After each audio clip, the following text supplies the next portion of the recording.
I'm able to finally release these tools with you. All right. How do you access them? Well, it is if you go check the school, and again, be part of our school community to get access to these. If you go to Classroom, you'll find this new class called Best AI Tools for Lawyers. And here it is. I'll provide the link to this in the chat, but I'm going to run you through this so how to use this and not just don't get overwhelmed by it, but actually use this to advantage. All right, so on the left side are the categories. The good part is I categorized it and cleaned it up. This came from this list that I put together. There was two lists that I have. One was in my bookmarks that I started building over 15 months ago. Little by little, as I was exposed, started saving them. Language models, work-related stuff, legal stuff, assistants, OpenAI, and all this stuff. Started compiling these, delved into these, and I was able to extract the best of the best, the ones that are actually good, not just adding into the list for the sake of just having the most. No, I want to make sure that every single one of these are actually usable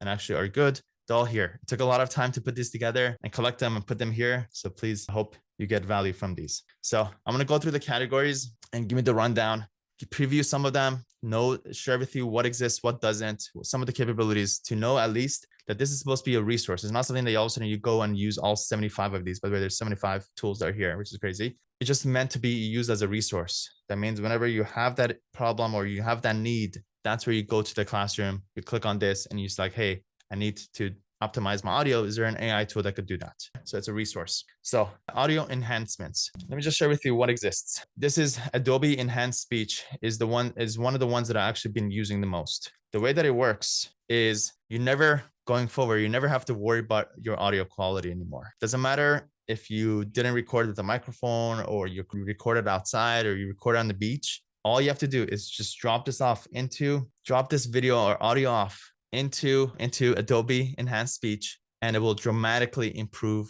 the audio. Let me show you an example. This is a video that I got done this week, which is basically, it's a video that as soon as the client is signed up, I want to collect the documents from them. So why do I have to get somebody to go and provide the instructions? What if I create a landing page that basically has a video, has written instructions, and a button that goes to a form for me to collect the documents. So this was the original video. Hi there, congratulations on taking the next step to resolve your car issues. We're here to protect your rights as a consumer and hold manufacturers accountable for their defective cars. So she didn't use an audio. So all I did because of this, now. To get started, we need just a few documents from you. So let's walk through what we need. First up, we need your purchase contract or retail installment sales contract. This document is crucial, so make sure you provide clear images of all the pages. Never have to worry about audio quality ever again. So since a month ago, every video that comes my way, throw in here, takes like a minute. I click on download, bam. And yeah, it works really well. Let's move forward. Next, and I'll be going into some more details. Some of it I'll just be brushing this to tell you that exists. Text-to-speech. You no longer have to read the script or say something if you don't want to. All you have to do is use this ElevenLabs text-to-speech tool. All the links, by the way, I shared with you here. If you just scroll down, you'll find that on the resources. Literally, by copy and pasting whatever text that you have, you're able to get AI to go read that, whatever that is. You can use this for videos, faceless videos, ads, things like that. I remember about 6 months ago, I was looking to get a voiceover done. I went on Fiverr. I got a couple of offers for $150. There was a bunch of upsells that they cost like on average about $200. And I ended up hiring two people, again, $250 each. I'm like, wait a minute, why am I doing that? Let me just use ElevenLabs. I went and used ElevenLabs and it actually came out better. And I ended up not even using the Fiverr versions. And I ended up using the free version of this AI generated voice. And I used it for ads and I actually ended up doing well. So that is text to speech. There's translation, which I think ChatGPT already does it pretty well. So maybe this is not really necessary. And then also you may have seen ads for this tool called Air, which basically is an AI agent and that basically speaks to potential clients. I've had a couple of my directors go and check this out. I think the feedback that I got is that right now it's very early. And because it's very early, they charge like a very, very high premium for it. I think it's licensed out for like, I think from what I heard, $25,000, which I think is an overkill. But I have a feeling that over time, there'll be some competitors that'll come into the space and it'll be much cheaper. But just know that it is possible. You could build these AI agents that know your law firm You can at least go contact your leads for you and qualify your leads and maybe hand them off. Ideally, maybe get them signed up or even hand them off to a closer who can get them signed up. But that I would say is probably TBA, to be announced about where we'll go. Bunch of billing and time tracking tools. I'm not going to go into details. Chatbots. We've explored chat-based since a year ago, especially if you were at our conference. That's here for you. That's usually used for customer service or for chats for your website. I don't think most people need it. It's a good for like a good internal tool for your team potentially. But I would say GPTs has replaced the need for having a dedicated chatbot versus you could just build it out in ChatGPT. Again, I'm relatively going to go through these relatively fast. As questions come up, feel free to ask. I do see the chats as they come in, but I just want to make sure that you guys get exposed to all the tools. And again, this is all here for you to be able to use later. Content and blogging.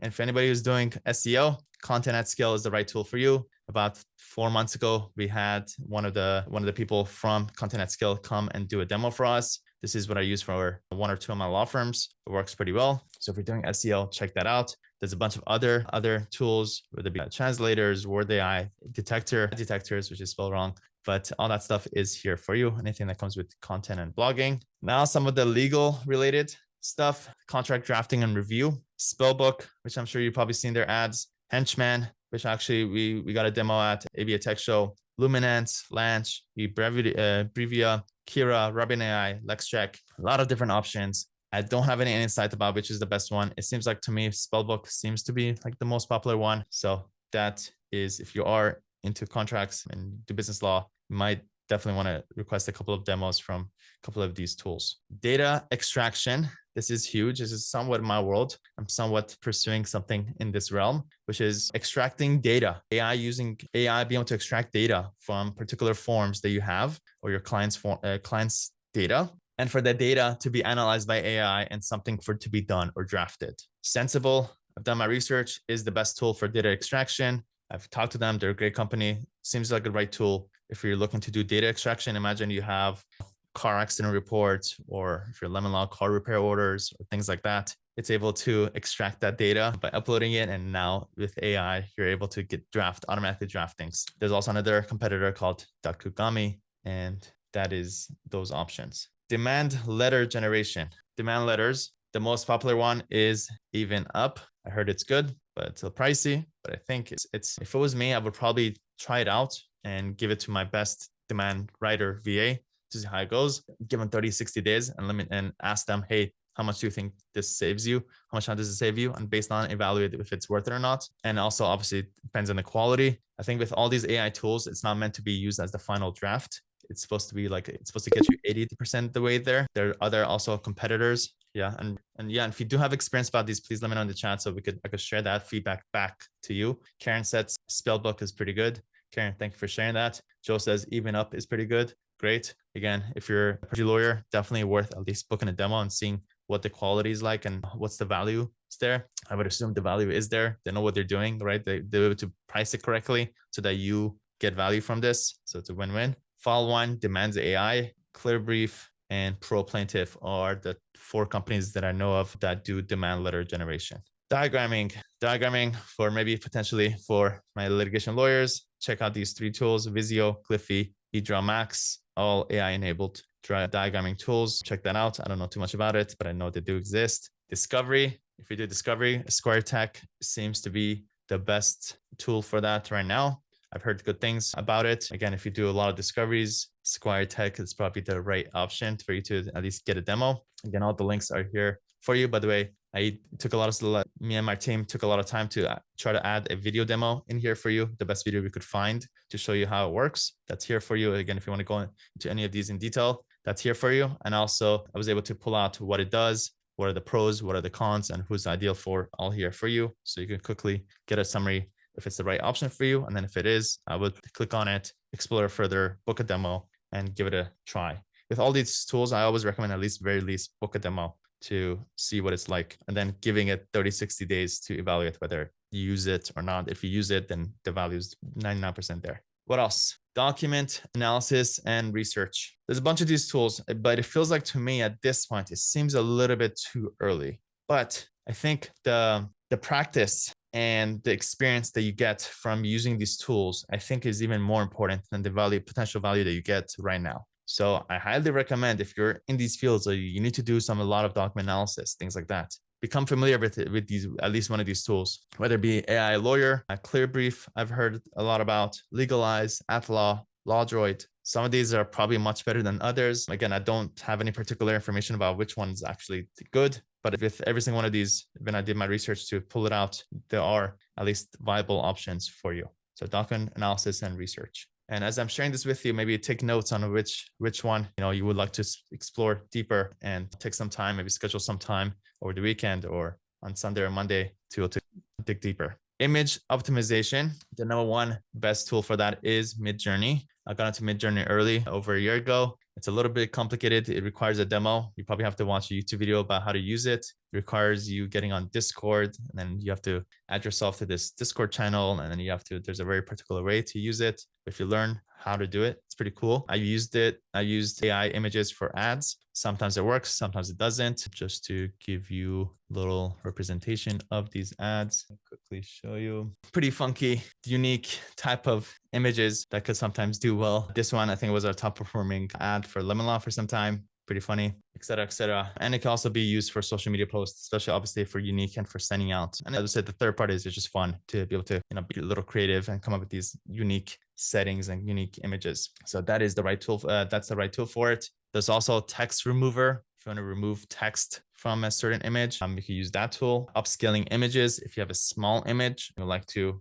make it much bigger with good pixels, then it's called upscaling. That's how you're able to do that. You could also blur pictures. If you have your client sends you a very blurred picture of a car accident, you could potentially use this to I'm not sure whether actually, I don't think there's any, I don't know what the rules are about maybe using AI to edit an image, but you might want to, interesting tool to do that. And then Adobe Firefly is a graphic design tool, a little bit more creative stuff. And as Jamie shared, you can also use Canva to generate and optimize images with Canva. Yes, Canva Pro has some really good features for day-to-day, so for social media posts that you're able to use. Thank you, Jen. And yes, please give me the feedback and things as I'm presenting.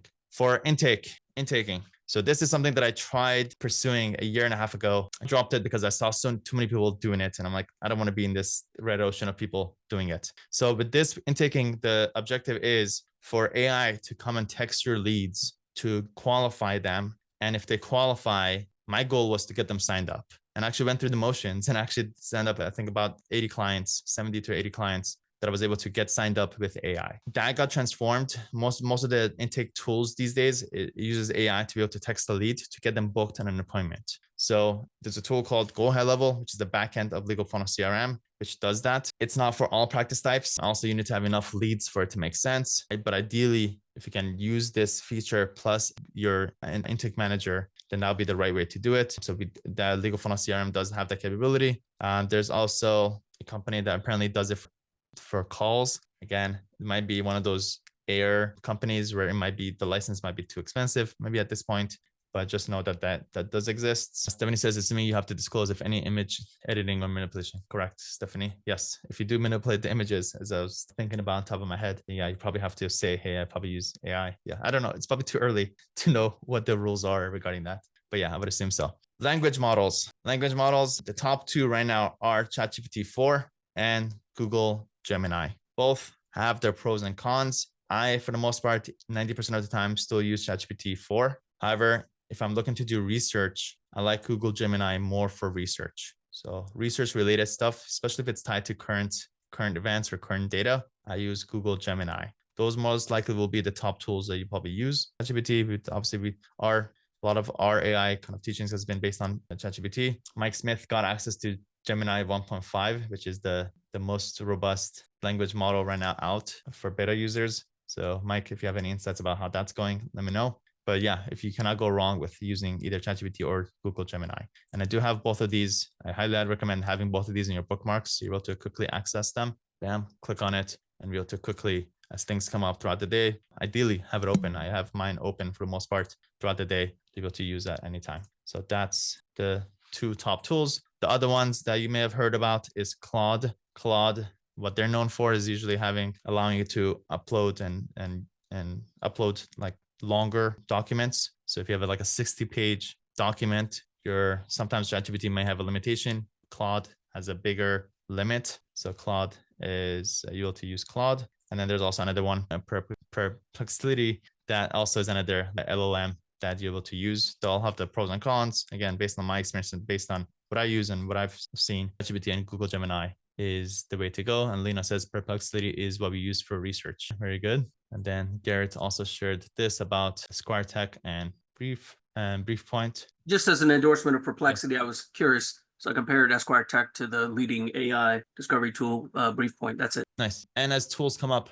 and a lot of tools will be added. I think I covered most of, say, probably 80-90% of the tools. As things get shared to me, I will go in and add those into that. So I don't think I had that one, right, Garrett? I don't have this in my list. So I'll go in. Yeah, you have Perplexity listed as a model, right? Right. But for BriefPoint. Right. I see. Yeah. So BriefPoint is not listed as one of the discovery tools. I think it might be. It could be. I don't think it is. So I'll go ahead and add that. I already added notes to go add that there. Thanks to good people like Garrett for sharing them. Great. So that is language models. Legal research. Not an expert. It's not my cup of tea, but I'm sure a lot of you have insights about these. If you do about any of these, please let me know. If you use any of these, let's maybe share how it's working. There's Casetext Co-Counsel, which I've heard good things about that people actually use. LexisNexis, which I don't know how people feel about that company. Westlaw Precision, and Ross Intelligence, which I don't know too much about. Let me know if anybody uses any of these legal research tools like Casetext or Co-Counsels or Lexis, any of that. But it seems like to me, these two options seem to be the right move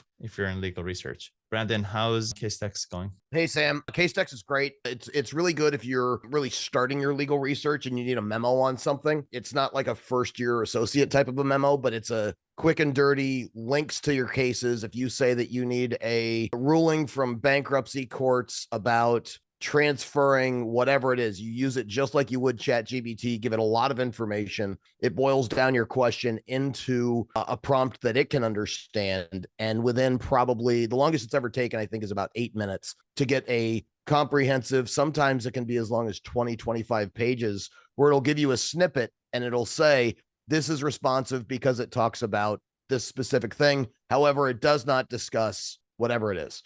And it gives you a really good opportunity to look through things very quickly. It has the link to the case text, the image for the case itself. And then it also will give you some insight into the statutes or secondary materials as well. It's not going to give you every single case, but it's a really good start. I use it when I'm writing demand letters, when I'm writing some litigation documents that I'm still doing. I know, I got to get out of it. And otherwise, if I'm doing legal research, I need to cite something, that's where I'm going to go first. Amazing. And I think, again, the practice and the experience that you get from this that helps you in the future is even more valuable than the value that you get now. Brandon, would you agree with that? Right? Absolutely. The more you use any AI platform, the more you understand how to speak to it, so it's going to be responsive. Honestly, going through ChatGPT and what we did at the first MLA Live, that really taught, I think, a lot of us how to start getting those prompts going. And now when I'm using Co-Counsel, I know that I have to change up my language a little bit more than when I use Eve or when I use ChatGPT or when I use Gemini. I use all of them. They're all bookmarked and up on my screen now. But Co-Counsel is one of those where you have to talk to it like we have to talk to Lexis or Westlaw, but it's a little more user-friendly. Nice. Thank you, Brandon. Rosanna, what's your insights about Lexis? I'm new to Lexis. Used to have Westlaw for 15 years. I like Lexis AI tool. It's when I give instruction I have to be general. I have to give general instruction what I need. Then it pulls out a bunch of material, statutes, case law. Sometimes it's not responsive. Sometimes it is. I can tell I'm very happy with it. It's easier for me to do research like I used to do without using AI. But AI, if I understand it correctly, meant to optimize my time research skills, right? To pull out stuff that I need faster. I don't see that with LexisNexis yet. Got it. And a lot of it, again, these companies are forced to release an AI feature, even though we may not be fully ready yet. But again, I think those users of these AI tools at this stage, when these tools get updated over time, again, get that competitive advantage. So even though not fully ready, it seems like is what we're hearing, then I would still suggest just at least getting used to it and using it. little by little. Zachary, Westlaw Precision, do you have any insights for us? Yeah, Westlaw Precision is pretty good. That's their top tier product that they sell now. It is expensive, so if you have like a lot of lawyers in your firm, it's going to get really expensive. But how But much? if you can find a gosh per person. Well, I'd have to minimize this screen to answer that question. I can't minimize this screen, otherwise I could answer your question. But I think it's maybe about 1,000 per person per attorney, maybe a little more per month. Is it ready? Like, or do you think it could get much better?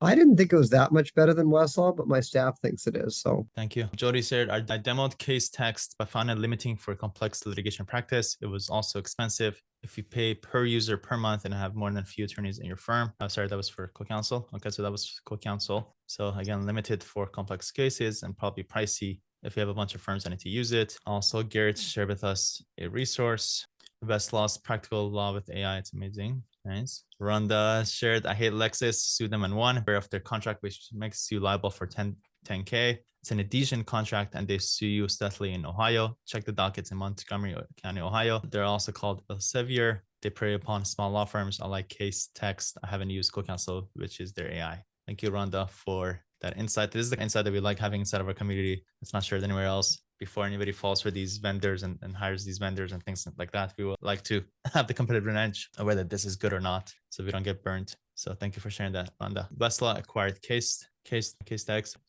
And Michael, I've been using Lexis for 3 months. I treat it as a response from a first-year attorney. I often use it to generate a first draft to the file. And Nicole, I had a demo with AI. Which AI, Nicole? 1 out of 3 searches was accurate. Good. Lexis. Okay. 1 out of 3 searches was accurate. Seems like overall a little bit early, but these are like progressively get better and better. Like based on what I'm seeing, like literally it's all matter within weeks and months that these things get better. So I think it definitely pays again to be a user of these, to be familiar with these and use it little by little. All right, matter management. Some of them I think just say that they have some AI features. There are more AI features than they say. So I'm not sure to what extent these AI features exist in Rockcom Matter and CosmoLex in my case, but worth exploring.